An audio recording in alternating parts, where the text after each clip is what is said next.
So ayan mga kadrama-rama, alam ko pong inaabangan nyo po no, yung next na mangyayari po dito sa Abot Kamay ng Pangarap dahil sobrang nakaka-tense na nga po no, tsaka nakaka-excite na nga din po talaga mga kadrama yung pinapakita ni Director every episode dito sa Abot Kamay ng Pangarap habang papalapit na nga po yung pagtatapos dito. At alam naman po natin mga kadrama na malalaman pa rin talaga ni Harry yung katotohanan talaga about dito kay Zoe dahil nga po sa nakita nga po niyang magkayakap nga po talaga sila ng kanyang daddy na si Carlos. Syempre malaking katanungan po talaga ito kay Harry, bakit nagyayakapan po sila.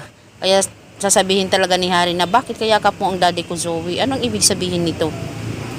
Hindi ba dahil nga po dito pwede din talaga mag-deny muna talaga itong si Zoe dito kay Harry. At sasabihin naman ni Zoe na saan mo naman nakita yan? Nakita nyo ba kami? Ganito ganyan? Sana nga po talaga mga kadrama no ay dito na po talaga ay magsabi na talaga ng katotohanan itong si Zoe dito kay Harry na magtotoong magkapatid talaga sila sa ama, diba?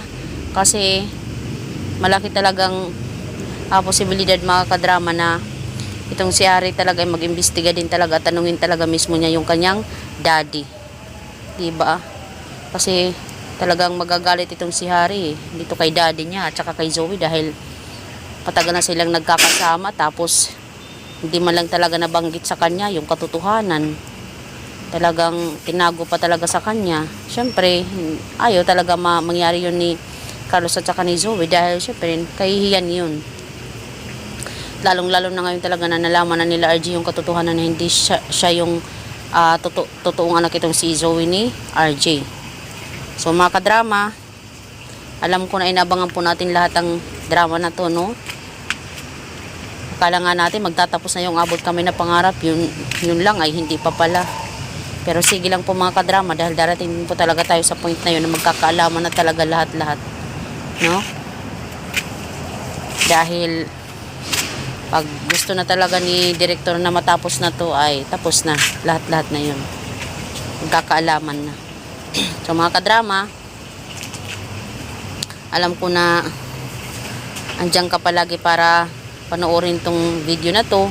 Maraming salamat again dahil hindi kayo nagsasawa na panoorin po yung aking mga na-upload na video mga kadrama. Thank you so much for always supporting my channel and for always watching.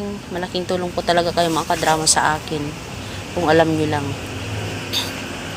So yun mga kadrama, abangan na lang po natin yung next na mangyayari po dito sa Abot Kamay ng Pangarap, yung scenario na mangyayari po dito na kasama itong si Zoe tsaka itong si Harry. Sana hindi na talaga magsinungaling itong si Zoe. Sabihin na lang talaga niya yung katotohanan dito, diba? Kung nagsinungaling man siya, sana mapatawad siya. Yun lang naman talaga yun eh. Kung nakapagsinungaling kayo, humingi ka ng tawad para matapos ng lahat.